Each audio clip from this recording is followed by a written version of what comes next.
Hi guys, happy Easter everybody, and this is That RC Channel NC. So, happy Easter everybody, and I got my tt02-SRX out for a little bit of good old-fashioned parking lot bashing. It's probably 75-80 degrees here in North Carolina right now, and I'm just finishing up a good few speed runs. I didn't really record anything because, to my amazement, traffic has been actually pretty busy on the street that I do my speed runs on, so not really gonna try to film and race at the same time. It's just me. So anyways guys, I want to go over my SRX build. For those of you that don't know, the tt02-SRX is a marvel when it comes to TT02 platforms. It's the best one money can buy. And so here it is.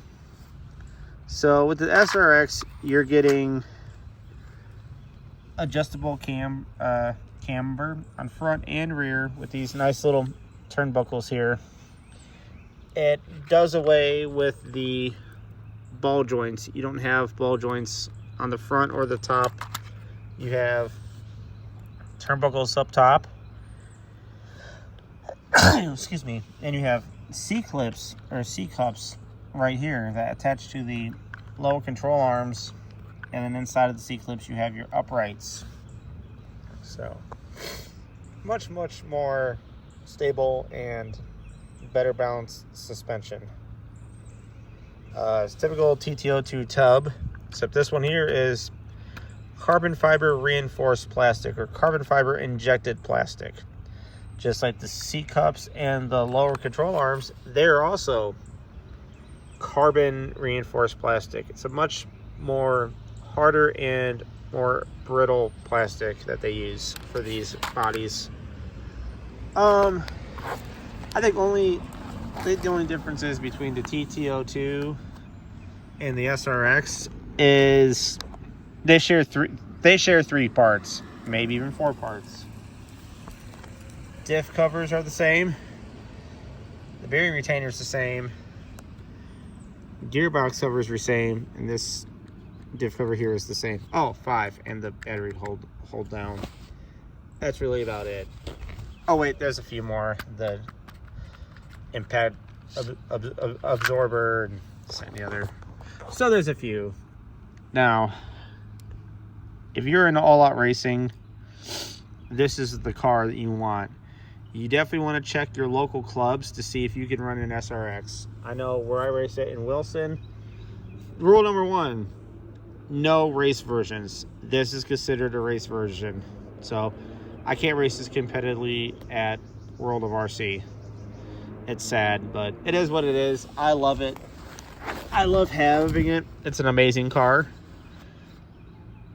These cars have double cardan axles, so I'm going to take mine apart and do a thorough cleaning. These have a double cardan shaft, so you get much more smoother operation with your axles. The rears are a single cardan axle.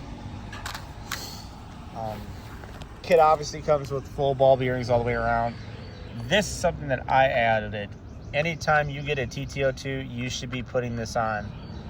The high torque steering, or the high torque servo, and the aluminum control arms, or the aluminum steering linkage.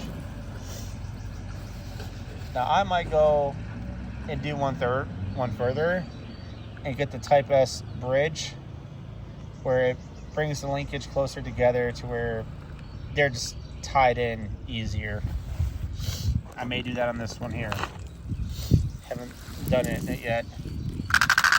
As you can hear by the motor, this is an incredibly powerful motor, or at least the magnets in here are incredibly strong.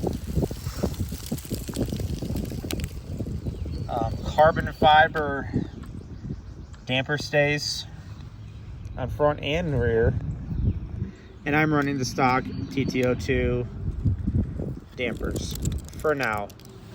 My plan for this car is I'm going to get the TRF 420 dampers for this car and get the custom made uprights. I'm probably going to move my body posts up towards the front here, and on the rear I may do something different with the way I mount the body itself. Haven't really figured that out yet. Lately I haven't been bashing it with the body on just because of the pollen, and it just gets trapped underneath the body, and it just paints the whole inside of the car green, and I really don't feel like cleaning the whole car out. So anyways, it's, as you can tell by my sinuses, it's definitely pollen season in North Carolina. So setup, what do I have with my batteries? Right now I'm running the, I usually don't run this battery unless I'm doing speed runs. It has a Electron Pro 11.13 cell, 4300 milliamp at a 50 discharge rate, and it propels the car to about 65 miles an hour. Normal batteries, I usually run my regular 2-cell Electron Pros 5300 with the 50 discharge rate batteries, and it does just fine. Spectrum plastic gear servo. Never had an issue with the plastic gear.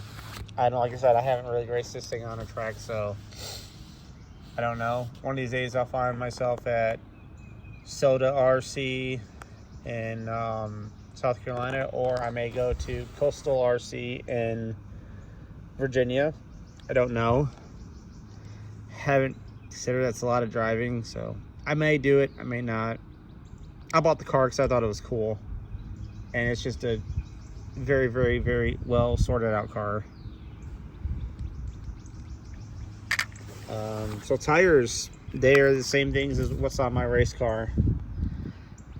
The 2mm offset with the I don't think these are B3s. There's something else kind of right down at home, but they're still, nonetheless, they're still pretty sticky tires. I like them. As you see here, the car, you know, it doesn't budge a whole lot. Motor, it is a Hobby Wing 13.5T V10 G4 with ESC is a Max 10 Hobby Wing ESC. That's 140 amp. You know, this motor is also censored, and it's a rocket. I think if I had to do it again, I would probably go with the 17.5T, because the 13.5T is a little much for this thing.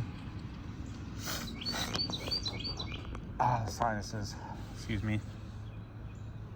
I do plan on getting rid of the CSC and going with a XR10 Pro for this thing. Smaller, a smaller fan on it. It doesn't take up as much space as this thing does, because it's, as you can see in here, it is tight inside there, and I've actually had this right here rub up against the old prop shaft. So just some little weight savings I'm going to do to this thing. And yeah, I have wrecked this car. This is its second tub, so we'll talk about that. I'm actually using a Racing rear toe adjuster to get my toe correct for this thing, because I have broken the end plate that is steel, and for whatever reason they're all in the UK and they're all 50 bucks, and it takes forever for them to get shipped. So I am going to do the right thing. I am going to get it changed out. It's just time, you know. It's right now we're getting into the swing of summer, so I'm going to have a little bit more time on my hands, and I can't race this car competitively, so. But I do take it to open track days, where I take a few laps with it and see what it does. But Would I recommend this car to anybody? Well, that depends on what you plan on doing with it. This to me is the perfect parking lot basher. It's the reliability and the capabilities of this car are seemingly limitless. I am going to get a hoodie stand for this thing and align it. Oh, another thing I got is the Hobbywing OTA updater. I can sync this up to my phone and I can adjust the boost timing and everything with the motor itself. So if my son drives it, I can turn him down to 50% and throw in the 2-cell battery and he's fine. My son hasn't driven this car yet. Another thing I do is I have a little cheap Amazon fan that's just double-sided taped here. And it keeps the motor pretty cool to the touch. A couple times I've been bashing on it with 3-cell batteries and I've took the body off and I've my hand on the back where the sensor is and it's cool to the touch, so it works. It's loud, but it works good. So another thing you get with the SRX is you don't even get a diff in the front. You get yourself a spool. This is just a solid spool. There is no diff gears inside of here. Just a solid spool. Rear, it is the Tamiya oil-filled diff. You can put different fluids inside of here, and I have it a little on the loose side. It seems to work. I mean, I'm sure it could be better, but it just works good. The thing I've noticed with these cars is it comes with these Allen heads. Yeah, throw those away. Get the actual clips that go around them. Another thing too is you get a little bit of play in the bearings here. Not too bad, nothing I would really be worried about, but there's still some play inside of here, and that's maybe just normal wear. When it's on the ground, it's not going to play a whole lot. So let's power this thing up. This is my Spectrum DX3, and I have a Spectrum SR515 inside of this car. So you should always turn on your receiver first. Hit the button right here. And you can see my cooling fan coming on for the motor. And we're all set.